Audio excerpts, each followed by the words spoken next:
Tractor से खेती करने से खेती भी महंगी हो गई और रोज का ये कीटनाशक, जहरीली दवाइयां, ये रसायन, ये पटक पटक करके एक दिन इस धरती माता को बंजर बना दो।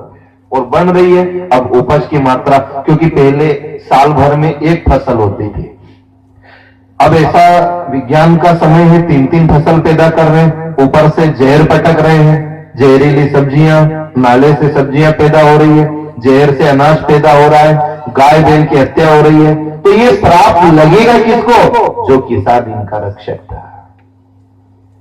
थोड़ा बारीकी से, तो हम बुराई करना नहीं आए कि आपकी बुराई कर दें, हम भी कोई गांव से ही है, आप सब भी गांव की परंपरा से जुड़े हुए हैं। परंतु जब तक किसान गाय का और बैल का आशीर्वाद लेता था तब तक वो सुखी था।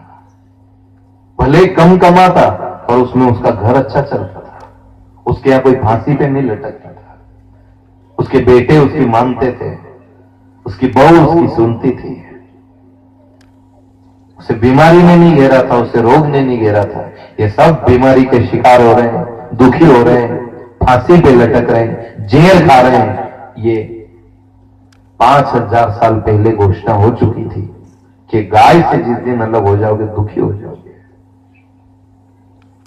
गाय और माए तो पालनहार इस संसार में, और किसान ने इन दो का पल्ला छोड़ दिया। पहले गाय थी, गाय का दूध पीता, घी मिलता था।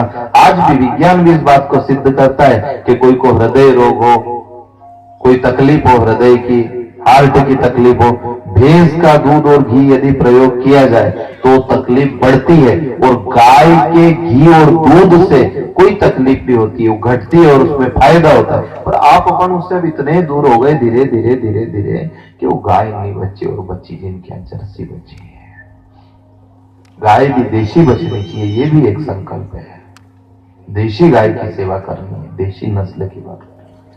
अभी हम गए थे कथा करने सोनकच्छ, और सोनकच्छ से एक गांव में ऐसा आयोजन था, और गांव में जाने का पड़ोस में कोई गांव था, तो वहां जाके मिले एक किसान के घर पे गाय माता, अनेक गाय माता, झुंड का झुंड। वो क्या करे कि उसने वो गौशाला ऐसी बनी कि जितना भी गौमूत्र सब इकट्ठा हो जाए,